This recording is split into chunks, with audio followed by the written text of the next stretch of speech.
Shalom and welcome back to Israel with Aline. This plant I'm holding was worth more than gold in biblical times. But what is so special and valuable about this plant? Today we came to the Judean desert to rediscover the true balm of Gilead. This extremely rare balm was the base of the incense used in the Jerusalem temple. With it, the anointing oil was made, which was used to anoint the kings, the prophets, and the priests of the people of Israel. And its reappearance after 2,000 years is directly connected to the construction of the third temple in Jerusalem. Today we are going to learn about the past, the present, and the future of this plant and the history of Israel. So if you're ready, let's get started.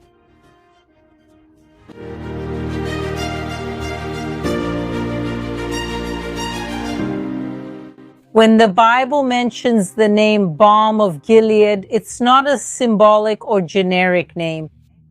This name refers to a specific perfume made from a specific plant. From this plant, solid incense was produced that was burned, and from it, oil was also produced that was used for anointing. And both the incense and the oil were essential for the functioning of the Jerusalem temple and are absolutely necessary for the construction of the third temple in Jerusalem. And that's why the reappearance of this plant after almost 2,000 years is something that has shocked many people. But let's start by understanding the past of the Balm of Gilead, then talk about its present and especially its future. This balm appears many times in the Bible from the very beginning, from the book of Genesis, for example, in chapter 37. When Joseph's brothers throw him into a pit, and suddenly they see a caravan of Ishmaelites passing through the desert coming from Gilead. And in this caravan, there were several things being transported, among them the balm coming from Gilead. And it is to these merchants that Joseph is sold, and that's how he arrives in Egypt.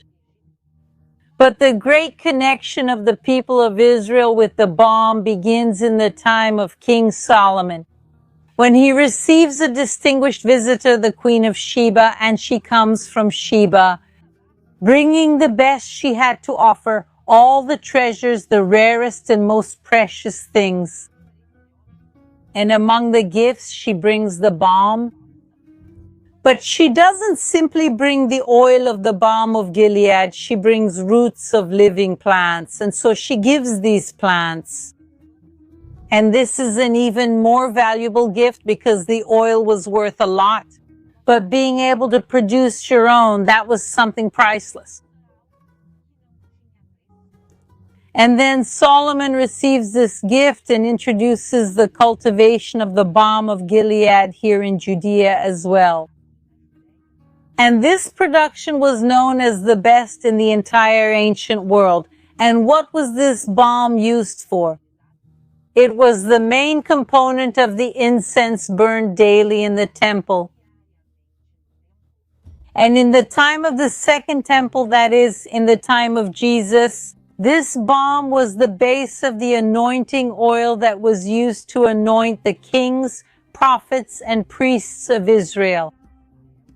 And it was also used as medicine. It wasn't just a pleasant fragrance. It was considered a highly valuable medicinal substance, and this wasn't exclusive to the people of Israel. The ancient world knew about these medicinal properties. We have many ancient writings that talk about this, mainly Greek and Roman writings from the 1st century. And even the prophet Jeremiah reports how the doctors of his time used the balm of Gilead as a remedy. But the question that many of you must be asking is,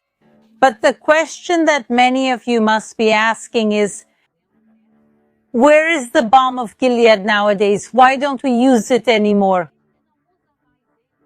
Why does it seem like it just disappeared from the map? What happened was the Great Jewish Rebellion in the year 66 AD. This rebellion against the Romans caused great destruction. The Romans came from Galilee heading south, destroying city after city. And along the way, they also destroyed agriculture. Much of the country's agriculture was abandoned, and the Romans began to approach the plantations here in the region of Jericho. But in this case, it wasn't just the destruction by the Romans that caused devastation. The balsam growers themselves began to destroy it. Their plantations, burning them and destroying the machinery. That's because the farmers didn't want the secret of the balm to fall into the hands of the Romans. This secret was passed down orally, transmitted from master to disciple. However, everyone who knew this secret was either killed or exiled by the Romans, and in this way, the true Balm of Gilead was lost to history. And it remained lost for almost 2,000 years. And now I want to tell you about the revolution that's happening here. Come with me.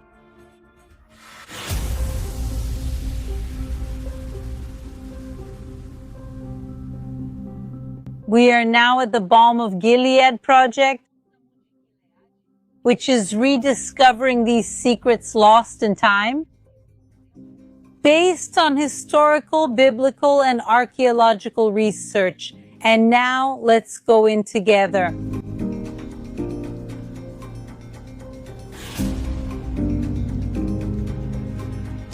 We are now with Guy Ayler, the founder of the Balm of Gilead project. Shalom, shalom.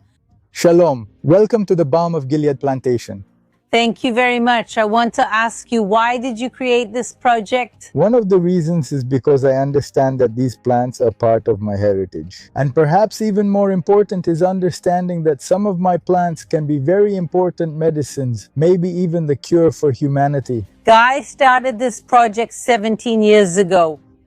And these plantations we're seeing only appeared 9 years ago. And besides the Balm of Gilead, there are other very important biblical plants here. Our focus today is the Balm of Gilead, and also the incense from the Jerusalem temple, from the first, second, and third temple.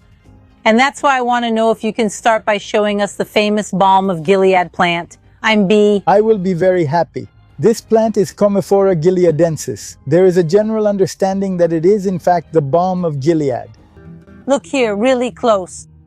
We're seeing the sap of the tree. And from here I can already smell it.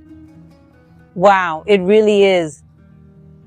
First, you can feel on your skin that it's oily, and it's an essence, a fragrance that's different from anything we're used to these days. Right? And a different aromatic note comes from the fruit. This is Balm of Gilead fruit. It has a citrus aroma similar to lemon. Smell it.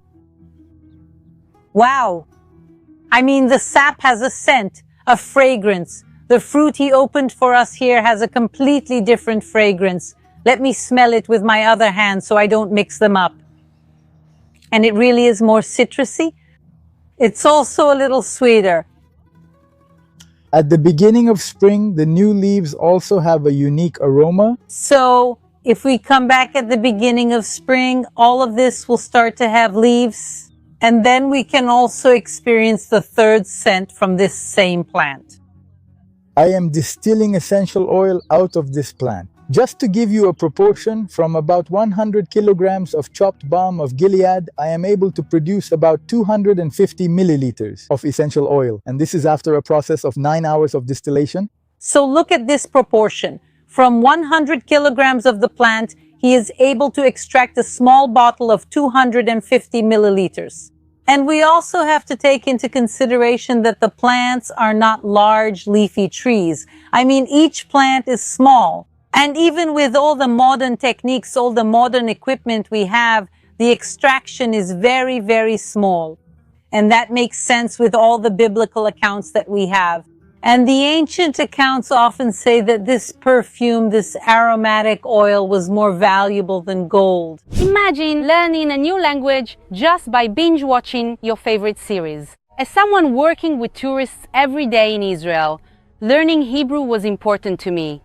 But the apps I tried felt boring or ineffective. It felt like I was learning textbook Hebrew, not the Hebrew real Israelis actually speak. Then I discovered Lingopie, the Netflix of language learning. After work, I usually watch TV, so being able to learn a new language while doing something I already enjoy feels incredibly easy and natural. So now I just watch Israeli TV series and learn at the same time. I can tap on any word I don't know and instantly get a translation with context. Plus, it's got tools built in like flashcards, so you can practice later to better learn the words, not just by reading them the first time, but also by taking notes and even fun quizzes. With Lingopie's double subtitle feature, I've started to pick up more words like manishma. Now I can put sentences together, tell a joke in Hebrew, and make Israelis look at me in surprise and ask, "Wait, are you Israeli?" Lingopie offers 13 plus languages like Spanish, French, Italian, Chinese, and more. If you also want to learn a language in a way that feels real and not boring, try Lingopie today. And since you are coming through my channel, you can get 55% off yearly plan and 7 days free trial. Just scan the QR code or click the link below to start learning today. And let me know in the comments how it's going for you. Israel teaches me every day that history lives through language, and now I can finally speak it. And this is the second one after the Balm of Gilead. This plant is called Boswellia sacra, in other words, the true frankincense. This one is the famous frankincense, and we also have many biblical passages that mention frankincense since the birth of Jesus, when he receives frankincense from the wise men. And even the temple and tabernacle services when this incense was burned. And now we need to cross to the other side of the fields to continue learning about this story.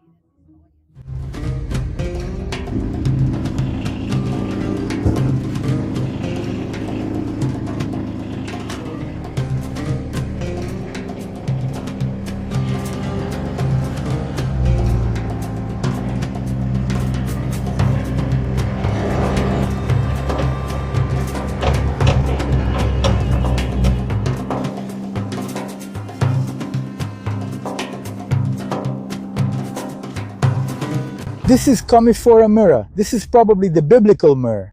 I don't know what I expected from myrrh, but I definitely wasn't expecting this.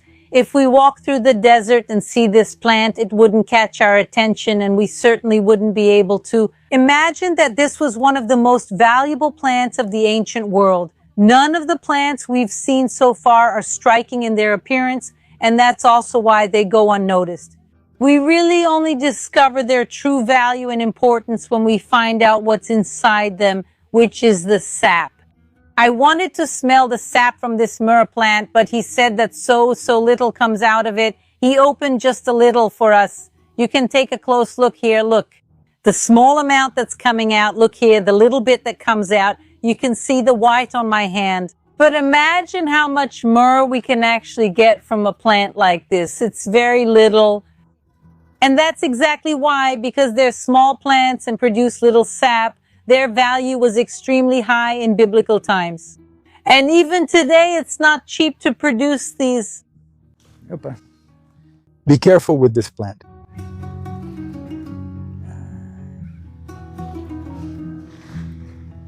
It's not easy to get through here either, because most of the plants here are really thorny.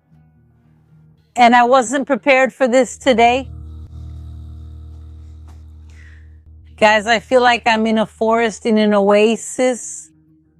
And sometimes it's hard for us to imagine that we're really here in the middle of a desert, the Judean desert. We can see the desert all around us. And that's why all the agriculture in this place is done with artificial irrigation. Look at this amazing thing that Guy brought for us. We have the 3 species here. This first one here is frankincense. The one in the middle here is true myrrh. And here, the most special of all, the Balm of Gilead. You can see that he put it here for us in shells, because this is also how it was used in ancient times. We have writings from the Roman period that say the tree sap itself was collected with seashells. So here we also have shells. So we're keeping the tradition here. And now I want to take it to the table, because we need to know what to do with all this. So here we already have everything ready. And of the 3 species, I want to start with frankincense. It's also known as frankincense. So we're going to take the frankincense here. Look, this is the pure sap from the plant. So he makes the cut in the plant, collected the sap, and what do you do with the sap? You put it here and then you have to start crushing it. But the one who knows how to do this is Guy. I'll ask him to do it for us.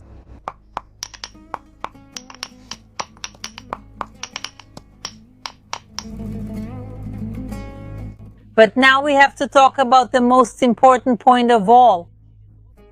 What is the connection between all this and the construction of the 3rd temple in Jerusalem? When we talk about the 3rd temple project, it's not just about building a structure.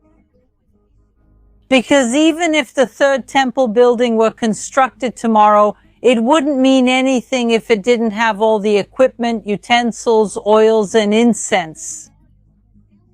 Without all of that, the temple can't function. So let's make it very clear that the building of the 3rd temple in Jerusalem hasn't started yet, and there is no date set for the beginning of its construction. But everything surrounding this project is already happening. For example, the temple utensils, the golden menorah, the table of showbread, the altar of incense, all of that is already ready and prepared inside the Temple Institute in Jerusalem. But what good is the altar of incense if the incense itself doesn't exist to be burned? And that's why the whole project we're learning about today is essential, because they need the incense to be burned. For example, nowadays, priests and Levites are already rehearsing and preparing for the temple, but they can't start taking on their role in a 3rd temple if they are not anointed. This can't be done with just any oil. It needs to be special oil. Everything that happened in the temple is described in great detail in the Bible and in ancient writings. And that's why for the 3rd temple to function, yes, the 11 ingredients are needed, the 11 ingredients that made up the Ktoret, which was the temple incense. Of those 11 ingredients that made up the incense, the main one, both in quantity and in aroma, was the Balm of Gilead, and we have it here. And besides that, there are still 10 other ingredients missing. 2 of them are right here in front of us. And there are others that are also produced here. Out of the 11 ingredients, guys, 5 are produced right here around us within this project. And they are studying and preparing to introduce the cultivation of all 11 species. And that's why, besides the biblical anointing oil, which is already prepared here, they will also be able to prepare the full incense blend exactly as it should be. And now I want to do something very special with you. We are going to get as close as possible to the actual incense of the Jerusalem temple. And it will also be the incense of the 3rd temple. But I said that there are 5 species out of the 11 that are produced here in this place. And we have only 3. Where are the 4th and the 5th? The 4th one is here. Guys, look at it. It has to be in a special jar because it's so small. This here is saffron. Saffron is the inner part of the flower. And this here then is the 4th species.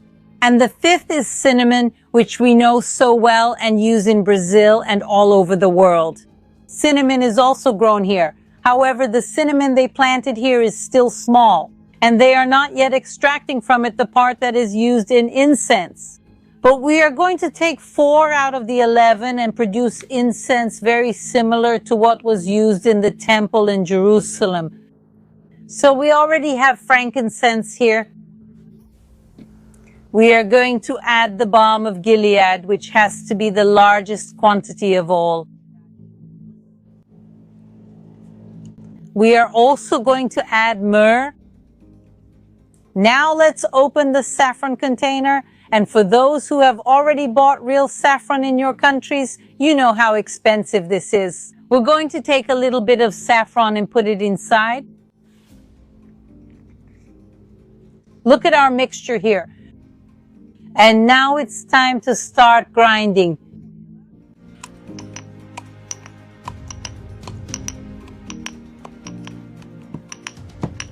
Guys, this is a lot more work than it looks. I've been here grinding for quite a while already. Guy really has a lot more practice than I do. But I think it's enough for us to do our biblical incense test. So take a close look at how it turned out. And now the moment of truth has arrived. This thing that seems so simple is at the same time so valuable. Valuable biblically. Biblically speaking, and also in terms of cost. This was worth more than gold in biblical times. And now the time has come for us to burn this incense and witness it. I'm going to take some of our incense, everyone. Look here. And now, oh, I'm getting emotional just being able to do this. Let's go.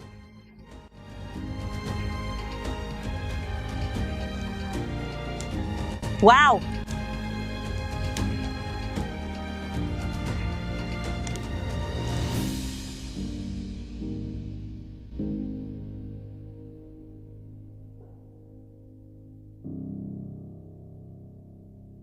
And something that catches my attention here is that there's a lot of smoke. It's also coming in my direction.